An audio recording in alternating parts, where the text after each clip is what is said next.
खबरों की दुनिया में बेखबर रहना चाहता हूं। खबरों की दुनिया में बेखबर रहना चाहता हूं, अखबारों की बात सुनाता हूं। अक्सर तो बेशर्मों से ही पाला पड़ता है, अक्सर तो बेशर्मों से ही पाला पड़ता है मीडिया में जो काम करता हूं। पर कभी कभार आप जैसे अदब वाले, तहजीब वाले मिल जाते हैं तो हम भी आदाब सुनाते हैं, आदाब, नमस्कार, गुड मॉर्निंग आणि सर्वांचं मनपूर्वक स्वागत। आदरणीय अशोक भाऊ, ज्यांचं मनोगत आता या क्षणी आपण ऐकलेलं आहे, अतिशय साधेपणाने स्नेहपूर्ण ज्यांचा संवाद असतो, ज्यांच्यावर आदरणीय मोठ्या भाऊंचा म्हणजे भवरलालजी जैन या सर्व साम्राज्याचे शिल्पकार भवरलाल भाऊ, ज्यांचा वारसा अशोक भाऊ चालवतात, त्यांचा आशीर्वाद त्यांना लाभला आहे। अतिशय एक साधं व्यक्तिमत्व, अतिशय प्रांजळ व्यक्तिमत्व, एक साधेपणा आणि माणुसकी पण असलेलं जे व्यक्तिमत्व आहे ते म्हणजे अशोक भाऊ।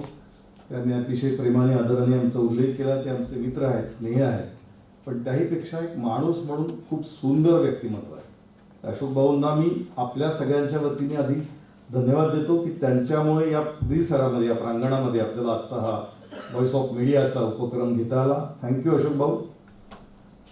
अनिल मस्केजी, योगेंद्रजी, रमाकांतजी, दिगंबर महालेजी, सर्व व्हॉइस ऑफ मीडियाचे सर्व पदाधिकारी, विजय पाठक जे आमचे ज्येष्ठ पत्रकार इथे दिसत आहेत, मी सर्वांची नावं घेऊ शकेन पण ते आपल्यालाही आवडणार नाही। मला सर्वात आवर्जून उल्लेख करायचा आहे आणि कौतुक करायचं आहे मनापासून, ते आमचे मित्र, पत्रकार, संपादक, लेखक संदीप काळे यांचं, संदीपजींचं सर्वात कौतुक आपल्या सगळ्यांकडून। मित्र, हे सोपं नाही, ज्या पद्धतीने तुम्ही सहजपणे मागे थांबतात या सगळ्यांच्या पाठीशी। आपण संस्थापक संपादक आहात या व्हॉइस ऑफ मीडियाचे, आपण ही निर्माण केली संस्था, संघटना, ऑर्गनायझेशन। खुर्चीसाठी धडपडणारं हे जग आणि आता सध्या काय चाललंय आपल्या अवतीभोवती, किंवा स्टेजवर बसण्यासाठी, व्यासपीठावर विराजमान होण्यासाठी पुढे पुढे करणारी जी एक जमात आहे, किंवा पुढे राहणारी जी एक जमात आहे, राहण्यासाठी धडपडणारी जी आपल्या अवतीभोवती माणसं आहेत, त्या सगळ्यांच्या मध्ये हे वेगळेपण उठून दिसणार आहे। मला नटसम्राटची आठवण येते संदीपजी, तुमचा हा रोल, तुमची भूमिका पाहून। सुरुवातीला जेव्हा तात्यासाहेब शिरवाडकरांनी गणपतराव बेलवलकरांचं स्वगत लिहिलंय, ते सांगत असतात, सुरुवात करतात, आणि यार ते डॉक्टर कुठे आहेत असा प्रश्न विचारतो। डॉक्टर कोण? तर ज्या डॉक्टरांनी तो समारंभ, त्यांच्या सत्काराचा, सन्मानाचा, नटसम्राट म्हणून त्यांना जो पुरस्कार द्यायचा असतो, तो समारंभ ज्यांनी आयोजित केलेला असतो, त्याचे संपूर्ण जे प्रमुख असतात, ऑर्गनायझर, ते डॉक्टर असतात, आणि ते डॉक्टर कुठतरी लांब दूर बसलेले असतात, ते व्यासपीठावर नसतात। त्याचा गणपतराव बेलवलकर आवर्जून उल्लेख करतात आणि हे सांगतात न चुकता की हा माणूस असा आहे की सगळं घडवेल, सगळा करता करविता तो आहे, पण सगळ्यात मागे कुत्रे तो दिसणार नाही, लोकांमध्ये कुत्रे असेल, स्टेजवर येणार नाही। संदीपजी, हे खूप दुर्मिळ आहे मित्र, तुमचं मनापासून यासाठी कौतुक। मी यासाठी कौतुक करतोय, जाहीरपणे करतोय। मला याची पण कल्पना आहे की इथे रेकॉर्डिंग सुरू आहे, कोण कुठल्या दैनिकात आहे, कोण कुठल्या स्पर्धेमध्ये आहे, याचा फार विचार केला जातो अलीकडे बोलताना, किंवा अप्रिसिएशन हे जे मूल्य जीवनामध्ये एखाद्या माणसाची, म्हणजे स्पष्ट सांगायचं म्हणजे कुणाचे पोवाडे गाण्यापेक्षा कोणाची जर स्तुती किंवा प्रशंसा आपल्याला करता येत असेल, आणि जर चांगलं असेल, ऑब्व्हियसली जे चांगलं असेल, जे सुंदर असेल, त्याला चांगलं म्हटलंच पाहिजे, त्याचं कौतुक जाहीरपणे व्हायला हवं। कोण कुठल्या दैनिकात आहे, कोणत्या मीडियात आहे, यापेक्षा सुद्धा ते काय करतायत हे महत्वाचं आहे। म्हणून आवर्जून, जाणीवपूर्वक, जाहीरपणे तुमचं कौतुक करतोय सगळ्यांच्या साक्षीनं, कारण हे काम सोपं नाही, ऑर्गनायझेशन। मगाशी जर श्रीकांत भारतीय फार सुंदर, अशोक भाऊ म्हणाले त्याप्रमाणे त्यांनी अतिशय अभ्यासपूर्ण, अतिशय छान विवेचन आणि छान मांडणी आपल्या सगळ्यांसमोर केली। खरं म्हणजे राजकीय, सक्रिय राजकारणात असलेला माणूस इतकं सुंदर बोलू शकतो, इतके चांगले विचार मांडू शकतो, ह्याच्यावर बऱ्याचदा विश्वास बसत नाही। कारण तुम्ही अवतीभोवती आपण बघतो कोण कोण काय काय कसं कसं बोलतो, त्या बोलण्याकडे दुर्लक्ष करावं लागतं पत्रकारांना, संपादकांना. इथपर्यंत त्यांचं बोलणं आपल्याला अनाकलनीय असतं किंवा अनाठायी असतं. या अर्थाने संदीपजींचं हे काम, व्हॉइस ऑफ मीडियाचा उल्लेख अशोक भाऊंनी केला, श्रीकांतजींनी केला, सर्वच वक्ते करतील. एक महत्त्वाचं प्रशिक्षणाचं शिबिर आहे आणि हे जैन हिलच्या या प्रांगणामध्ये होतं, याचा मगाशी जसा श्रीकांतजींनी उल्लेख केला. कारण अशोक भाऊंचं, भवरलालजींचं म्हणजे मोठ्या भाऊंचं नातं हे शेतीशी आणि मातीशी आहे.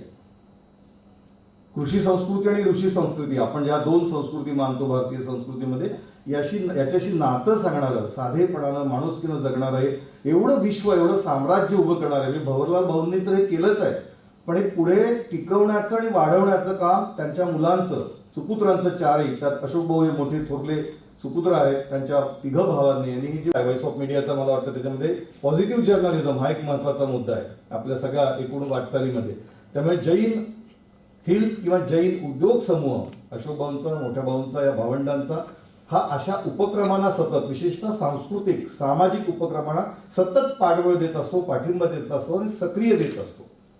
मग कला असेल, साहित्य असेल, संस्कृती असेल, कविता असेल, शिल्पकला, चित्रकला, रंगभूमी, या सगळ्यांशी, मी ही नावं फक्त प्रातिनिधिक घेतोय, प्रातिनिधिक या अर्थाने घेतोय, रिप्रेझेंटेशन आहे समाजाचं. अशा साहित्यिकांपासून कलावंतांपर्यंत, समूहातल्यापासून तर बाहेरच्या जगातल्या सर्वांनाच मनापासून पाठबळ देणारे, प्रेम करणारे, सक्रिय त्यांच्यासाठी उभं राहणारे, मदतीचा हात देणारे आणि पत्रकारिता, माध्यमं यांना सुद्धा वेळोवेळी सपोर्ट करणारे, पाठिंबा देणारे अशोक भाऊ आणि त्यांचा संपूर्ण समूह, संपूर्ण टीम, यांच्याप्रती आपण कृतज्ञता व्यक्त केली पाहिजे. मित्रांनो, काही गोष्टी सांगितल्या पाहिजे या निमित्ताने. आज आपण या प्रांगणात आहोत म्हणून संदीपजी, कारण आपण सगळे पत्रकार आहोत, वेगवेगळ्या दैनिकातले आहोत, मीडियामधले आहोत, महाराष्ट्रातल्या आणि उत्तर महाराष्ट्रातल्या वेगवेगळ्या विभागातून, जिल्ह्यातून, गावातून आलो आहोत. अशोक भाऊ, मी चुकत नसेल तर गेल्या 4 वर्षामध्ये साधारणतः 70 लाखांहून जास्त लोकांना आपण स्नेहभोजन दिलेलं आहे, ज्याला शिदोरी प्रेमाची 26 लाख लोकांना अवघ्या या 4 वर्षामध्ये, कोरोनाच्या पासून मला वाटतं सुरू झालं. म्हणजे कोणी भुकेल्या पोटी झोपू नये. आपण जर इथे आला असाल, आपण प्रवेश करताना एक मोठा फलक आहे की तुम्ही जेवला आहात का, हा जो प्रश्न आहे. आणि मग ते त्याच्याशी नातं कोणाचं, तर शेतकऱ्याशी आहे, शेतीशी आहे, या अन्नधान्याशी आहे. ही इतकी सुंदर मांडणी आहे की जगण्यातून, कृतीमधून, जसं आपण म्हणतो उक्ती आणि कृती, म्हणजे बोलण्यापेक्षा खरं म्हणजे कृतीवर, ऍक्शनवरच अधिक जीवनामध्ये भर असला पाहिजे. आणि ते या ठिकाणी आपल्याला दिसतं. मी मुद्दाम हा उल्लेख यासाठी केला की 26 लाख ही संख्या छोटी नाही. इतक्या लोकांना रोज जेवू घालणं, प्रेमाची शिदोरी, आणि कुणी यावं, जो जो भुकेला आहे त्याला इथे अन्न दिलं जातं. बाकी शेतकरी, बाकी समूह, व्यावसायिक हा भाग वेगळा आहे. केवळ भुकेल्याला अन्न देणे ही जी आपली संस्कृती आहे, ती अशोक भाऊंनी आणि त्या समूहाने पार पाडली आहे. त्याचं आपल्याला कौतुक केलं पाहिजे. अनेक गोष्टी तुम्ही 2 दिवस इथे आहात, भारावून जावं, मोहित करावं, जसं संदीप म्हणाल तसं असं वातावरण या ठिकाणी आहे. निसर्ग प्रसन्न आहे, वृक्षवल्ली, आम्हा सोयरी मगाशी उल्लेख झालाच आहे. ह्या सुंदर वातावरणाचा, सकारात्मक ऊर्जेचा आपण सगळ्यांनी लाभ घ्यावा अशी आपल्याला मी विनंती करेन, मी आपल्याला आवाहन करेन. लढा पत्रकारिता आणि पत्रकारांसाठी, व्हॉइस ऑफ मीडिया फार सुंदर आहे, स्लोगन सुद्धा फार सुंदर आहे. ओळखलत का सर मला पावसात आला कोणी, ओळखलत का सर मला पावसात आला कोणी, कपडे होते करदमलेले, केसावरती पाणी, हळूच हसला नंतर बसला, बोलला वरती पाहून, हळूच हसला नंतर बसला, बोलला वरती पाहून, गंगामाई पाहुणी आली गेली घरट्यात राहून, माहेरवाशी पोरीसारखी 4 भिंतीत नाचली, माहेरवाशी पोरीसारखी 4 भिंतीत नाचली, मोकळ्या हाती जाईल कशी बायको तेवढी वाचली, मोकळ्या हाती जाईल कशी बायको तेवढी वाचली, भिंत खचली चूल विजली होते नव्हते नेले, भिंत खचली चूल विजली होते नव्हते नेले, प्रसाद म्हणून पापण्यांमध्ये पाणी थोडे ठेवले, कारभारणीला घेऊन संगे सर आता लढतो आहे, कारभारणीला घेऊन संगे सर आता लढतो आहे, पडकी भिंत बांधतो आहे, चिखलगाळ काढतो आहे, खिशाकडे हात जाताच हसत हसत उठला. त्याचे सर, त्याचे शिक्षक एक संवेदनशील माणूस असल्यामुळे त्यांचा हात सहजपणे त्यांच्या खिशाकडे जातो की आपला विद्यार्थी आहे, याला काहीतरी मदत करावी, याला काहीतरी सहकार्य करावं. खिशाकडे हात जाताच हसत हसत उठला, पैसे नकोयत सर, जरा एकटेपणा वाटला, खिशाकडे हात जाताच हसत हसत उठला, पैसे नको आहेत सर, जरा एकटेपणा वाटला.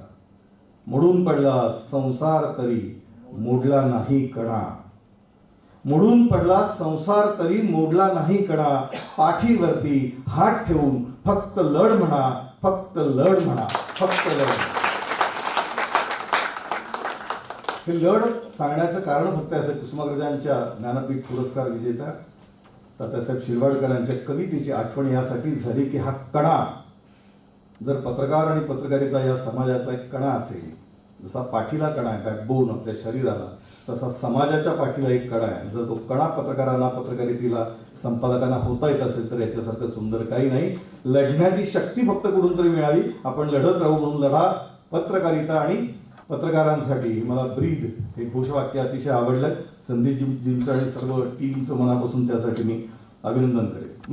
संतुलन आणि समतोल हा जो मुद्दा आहे, अशोक भाऊ, पत्रकारितेमधून काय हरवलं आहे, थोडं आपण स्पष्ट आणि मोकळेपणाने बोलूया, मैत्रीपूर्ण बोलूया. भाषण म्हणजे मार्गदर्शन वगैरे असं काही नसतं. हा संवाद असतो. ये हृदयचे ते हृदय, संत ज्ञानेश्वरांनी माऊलींनी जसं सांगितलं आहे. आपण एकमेकांशी बोलूया, संवाद साधूया, कारण संवादाच्या, समन्वयाच्या जगातच आपण काम करतो. खरं म्हणजे माध्यमांवर सर्वाधिक जबाबदारी पत्रकारितेवर, की त्यांचा संवाद हा इतर सगळ्यांपेक्षा पॉवरफुल, सजग, सतर्क, जाणीवपूर्वक आणि प्रभावी, परिणामकारक असला पाहिजे.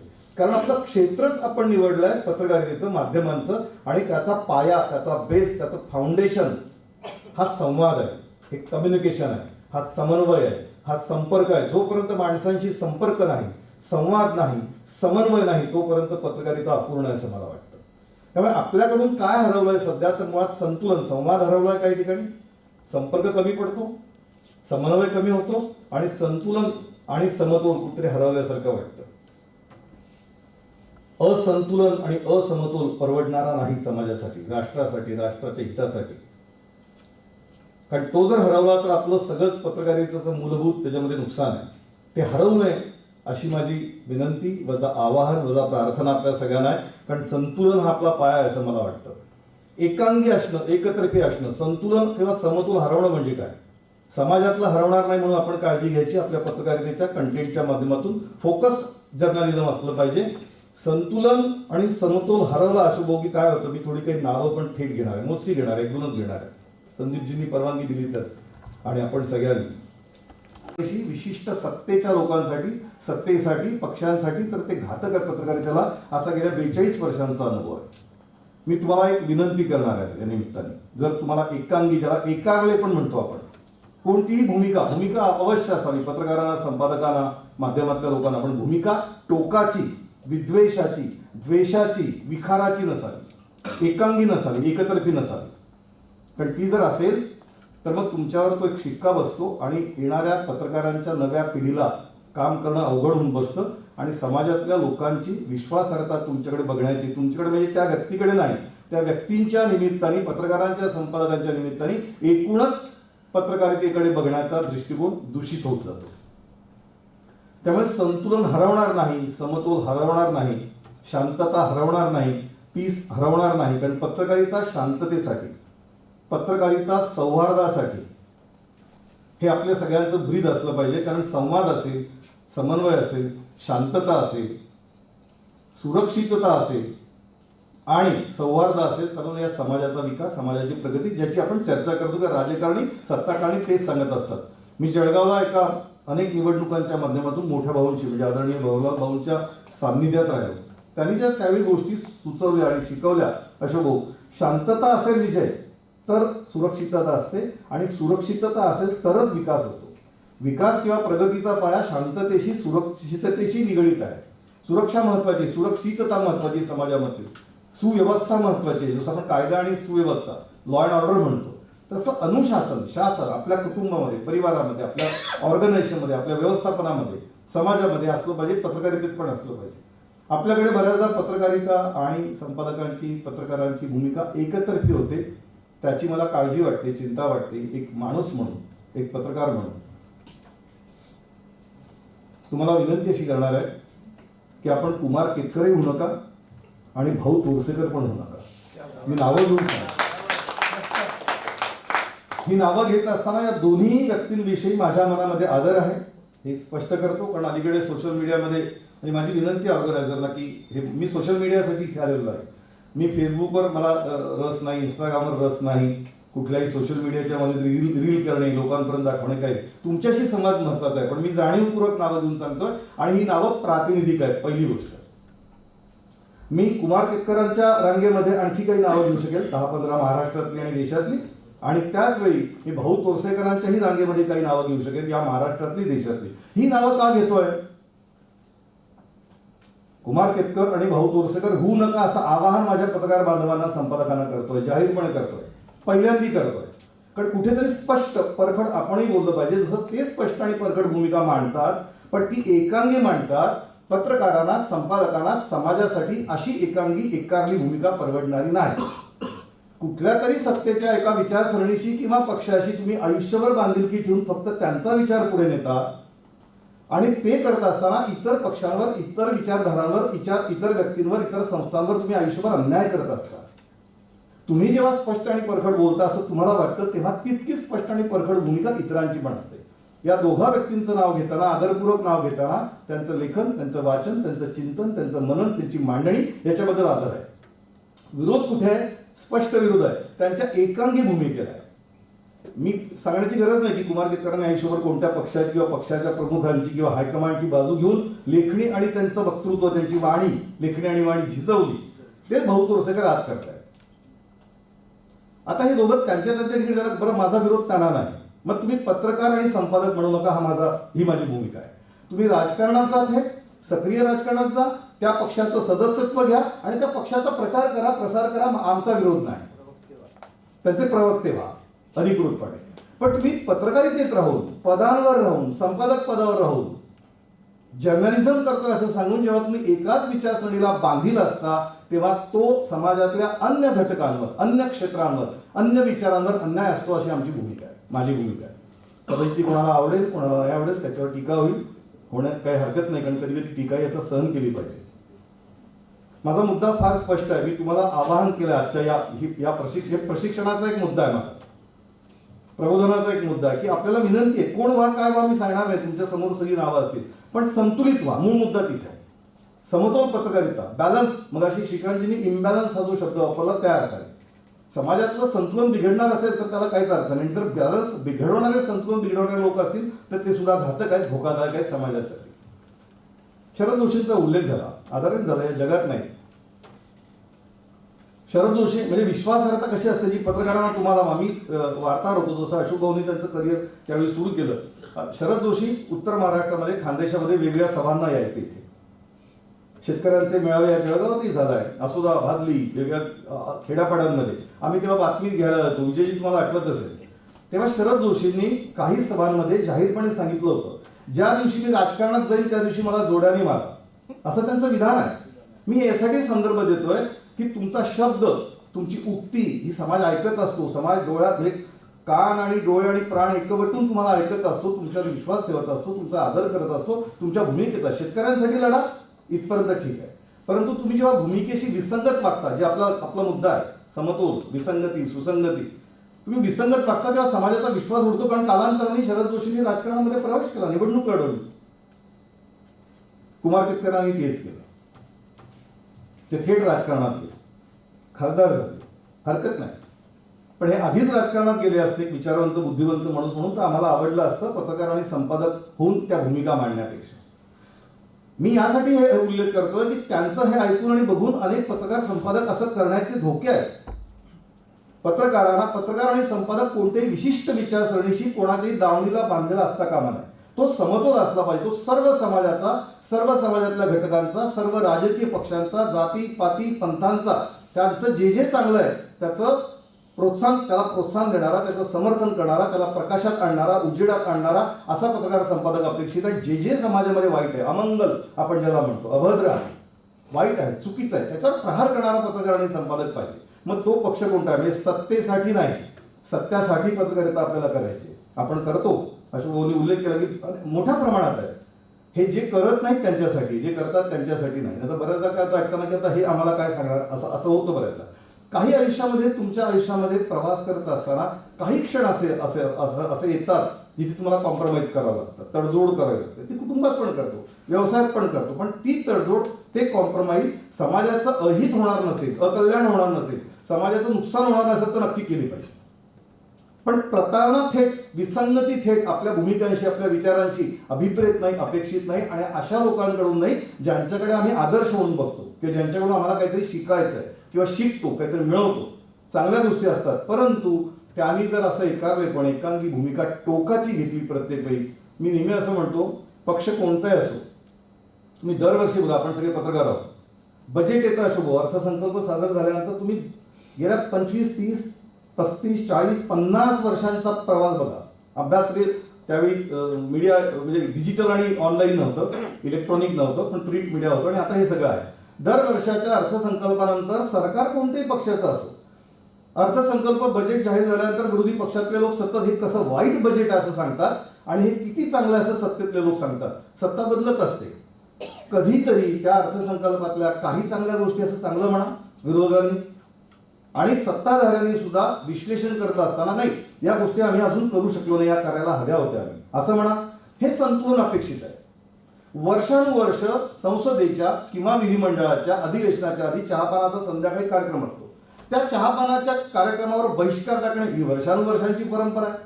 बरं, तो पैसा यांचा कुणाचाही नसतो. जे चहापानावर बहिष्कार टाकतात किंवा चहापान देतात, तो पैसा तुमचा, माझा, आमचा, सर्वसामान्य नागरिकांचा असतो. तो आपल्या कष्टातून, परिश्रमातून, आपल्या टॅक्सेसमधून, करांमधून गेलेला असतो. कारण सरकार खर्च करतो. तो चहाही वाया जातो, बिस्किटं पण वाया जातात, तिथलं अन्नधान्य पण वाया जातं, तिथले इलेक्ट्रिसिटी किंवा एसी जे काय हॉल असतील सजवलेले तेही वाया जातात.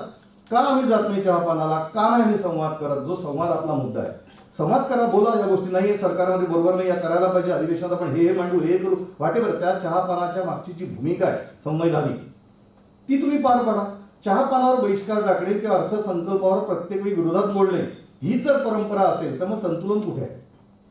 विवेक नावाचा जो शब्द आहे, बुद्धिप्रामाण्यवादी किंवा समतोल, विवेकपूर्ण, तुम्ही जीवनामध्ये ही भूमिका घेतली पाहिजे की जे वाईट आहे तुम्ही सांगा त्यांना मोकळेपणाने. बाकी सगळं सांगतात, खाजगीत संध्याकाळी बसून सगळे एकमेकांशी बोलतील, ते उघड आहे, सगळ्यांना माहिती आहे.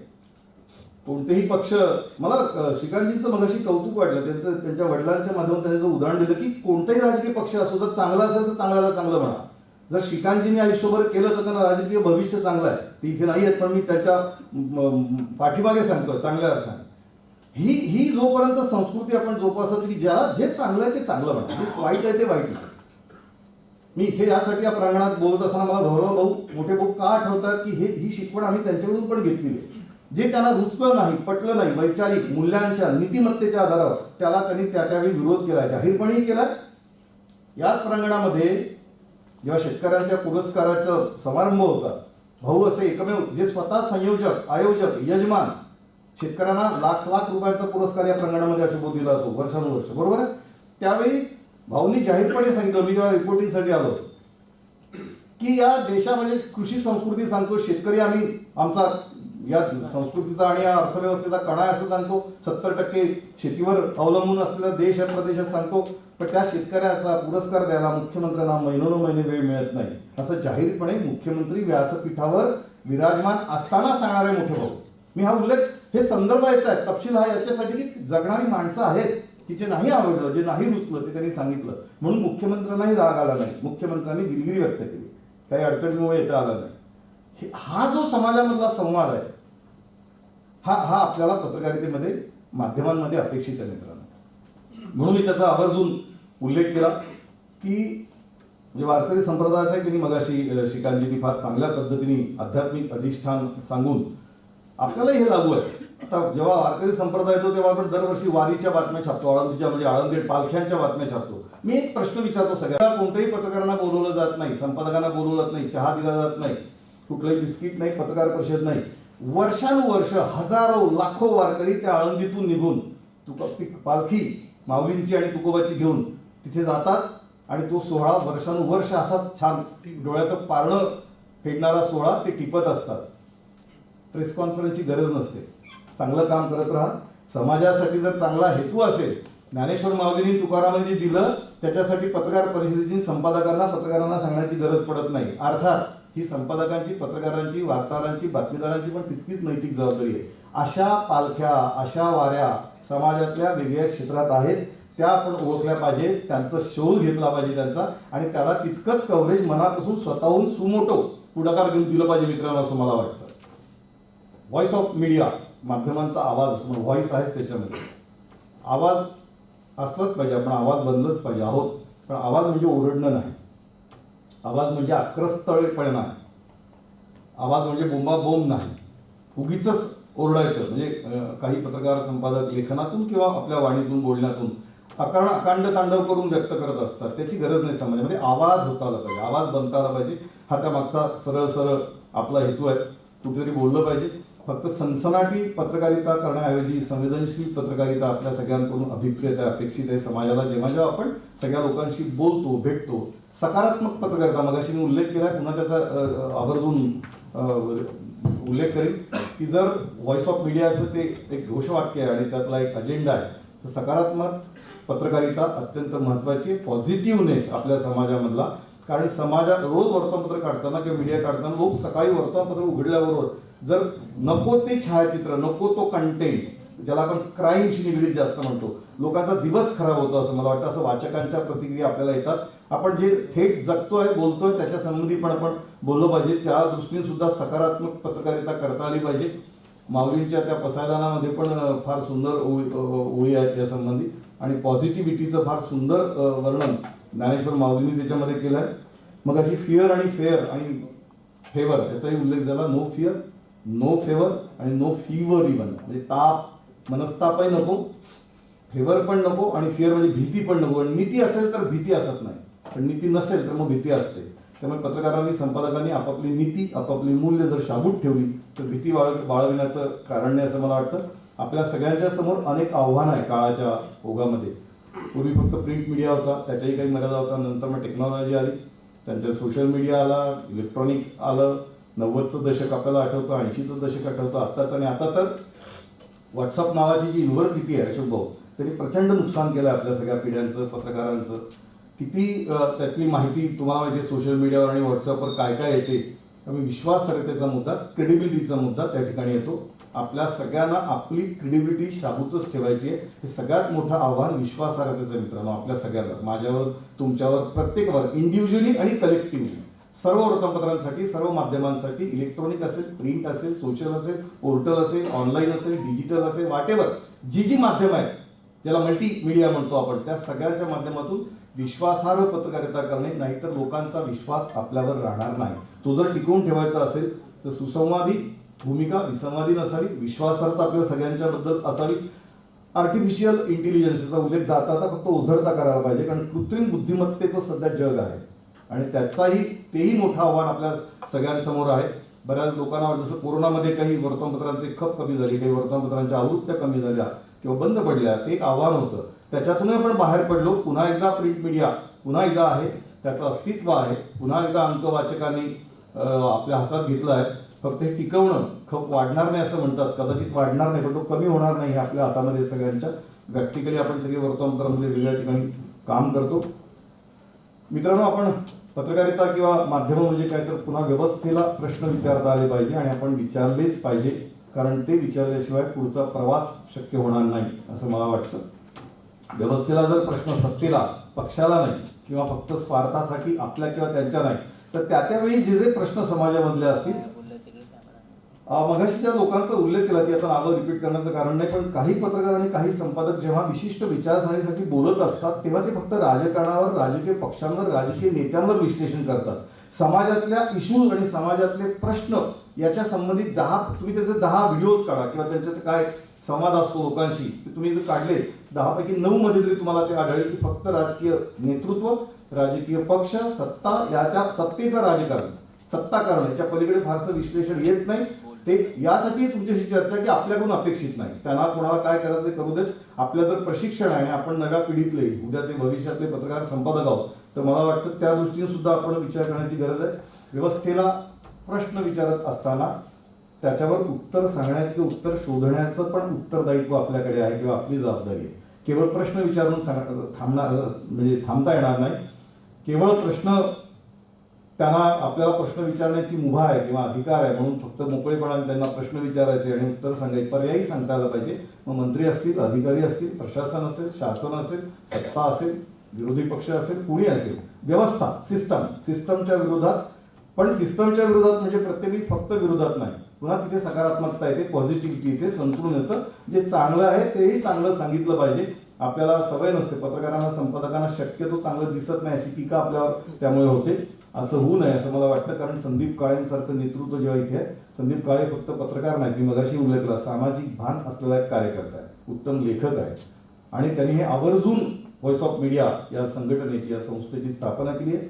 व्हॉइस ऑफ मीडिया हा व्हॉइस ऑफ इंडिया व्हावा अशी प्रार्थना. हा भारताचा, या देशाचा, भारताचा, या राष्ट्राचा तो आवाज व्हावा. व्हॉइस ऑफ मीडिया आहेच, माध्यमांचा आवाज आहे. प्रचंड मोठी संख्या वाढते. संदीपजी, ते कारवा बनता गया असं आहे, आपण तुम्ही एकट्याने सुरुवात केली आणि सगळे येत राहिले, हे येत राहतील. अशोक भाऊ म्हणाले तसं ही संख्या वाढत राहील, आपली जबाबदारी पण वाढत राहील. त्यांच्यामधलं सगळ्यांमधला एकोपा, बांधणी, त्यांना पूर्ण बॉन्डिंग त्यांचं ठेवत असताना, हे सगळं घेऊन पुढे जात असताना आपल्याला या समाजाचा, या देशाचा आणि भारताचा एवढंसं व्हॉइस ऑफ इंडिया व्हावा, केवळ व्हॉइस ऑफ मीडिया नाही, समाजाचा आवाज व्हावा. पत्रकार आहेत, संपादक आहेत, आणि मगाशी म्हणजे जसं लढा, तर फार काही समाजाकडून मागण्यापेक्षा आपण आपले प्रश्न आपण आपले सोडवत राहूया. जिथे आवश्यक आहे तिथे जरूर मागूया, तिथे लढूया. पण फार मागण्याच्या पण भानगडीमध्ये पत्रकारांनी, संपादकांनी पडू नये असं माझं अत्यंत नम्र आणि प्रामाणिक प्रांजळ मत आहे. कारण मागितल्याने आपली किंमत कमी होते. काय घडतं सांगतो, अनेक संघटना, मी अनेक कार्यक्रमाने जातो, आपल्याला माहिती आहे संदीपजी, अशोक भाऊ स्टेजवर एखादा मंत्री आला संबंधित, तिथे सुरू होऊन जातात मागण्या आमच्या पत्रकारांच्या, संपादकांच्या, विच इज व्हेरी रॉंग. मी ते पण जाहीरपणे सांगू इच्छितो. एखाद्या कार्यक्रमाला एखादा सत्तेतला एखादा अधिकारी किंवा मंत्री, पदाधिकारी जेव्हा येतो, तेव्हा त्याला तुम्ही त्याच्या विचार ऐकण्यासाठी, त्याचे अनुभव ऐकण्यासाठी त्यांना सन्मानाने बोलवा. तिथेच कृपया आपल्या मागणीचं पत्रक जे असतं ते देऊ नका, कारण ते बरं दिसत नाही. तुम्ही त्यांच्या मंत्रालयामध्ये, त्या चेंबरमध्ये जा, त्यांना भेटा, त्यांना सांगा की पत्रकारांच्या या मागण्या आहेत. पण हा जो एक पॉइंट आहे आपल्याकडे, जो चुकीचा आहे असं मला वाटतं, बऱ्याचदा ऑब्झर्व केलं होतं. कारण त्या मंत्र्यांना नाही वाटतं किंवा संबंधित व्यक्तीला, अरे मला बोलवलं याच्यासाठी होतं का, त्यांना काय ते लगेच ते घोषणा तिथे हवी असते. ऍक्च्युअली तुम्ही त्यांना आधी उत्तर ते द्या किंवा नंतर जाऊन भेटा, कुठल्या तरी पुढच्या कार्यक्रमाला त्यांनी ते जाहीर करावं अशी अपेक्षा करा. पण त्याच कार्यक्रमात त्यांना आपलं निवेदन देणं आणि मागणं हे मला बरं वाटत नाही. ती पण एक सूचना आपल्याला सगळ्यांना केली. वॉचडॉगची आपल्या सगळ्यांची भूमिका आहे ती आपण निभावतो आहोतच, ती अधिक म्हणजे सजगपणे, सतर्कपणे आपण निभावत राहू. आणि जाता जाता फक्त जसं आपण म्हणतो की अंधारून आलाय किंवा अंधार फार झाला पण ती जपून ठेवा. पाडगावकरांनी त्यांच्या एका कवितेमध्ये फार सुंदर 4 ओळी सांगितल्या आहेत. सांगा कसं जगावं, कणत कणत की गाणं म्हणत. सांगा कसं जगावं, कणत कणत की गाणं म्हणत. तुम्हीच ठरवा. पुन्हा ते आपल्याला सांगतात, तुम्हीच ठरवा. काळ्याकुट्ट अंधारात जेव्हा काही दिसत नसतं, काळ्याकुट्ट अंधारात जेव्हा काही दिसत नसतं, कुणीतरी तुमच्यासाठी दिवा घेऊन उभं असतं. अशोक भाऊंसारखी माणसं समाजातली आपल्यासाठी दिवा घेऊन उभा असतात एका अर्थाने, कारण हा आपल्याला प्रकाश, हा उजेड आपल्याला हवा असतो सगळ्यांना.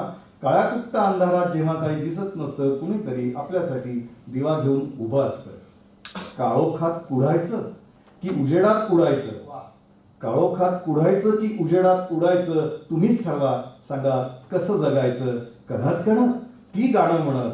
मला वाटतं आपण गाणं म्हणत जाऊया, गाणं समाजाला म्हणायला लावूया, कारण गाणं गुणगुणण्यासारखं, आनंदी राहण्यासारखं, प्रसन्न असण्यासारखं आयुष्य नाही. आयुष्य सुंदर आहे. या जन्मावर, या जगण्यावर शतदा प्रेम करावे अशी संस्कृती किंवा असं सूत्र, असा मंत्र आपल्या सगळ्यांच्या आयुष्यामध्ये असावा. आणि हा मंत्र आणि सूत्र पुढे नेण्यासाठी व्हॉइस ऑफ मीडिया काम करत राहील आणि व्हॉइस ऑफ मीडियाचा व्हॉइस ऑफ इंडिया होईल हा माझ्या मनात विश्वास आहे. त्यासाठी तुम्हाला सगळ्यांना मला पुढे थँक्यू व्हेरी मच.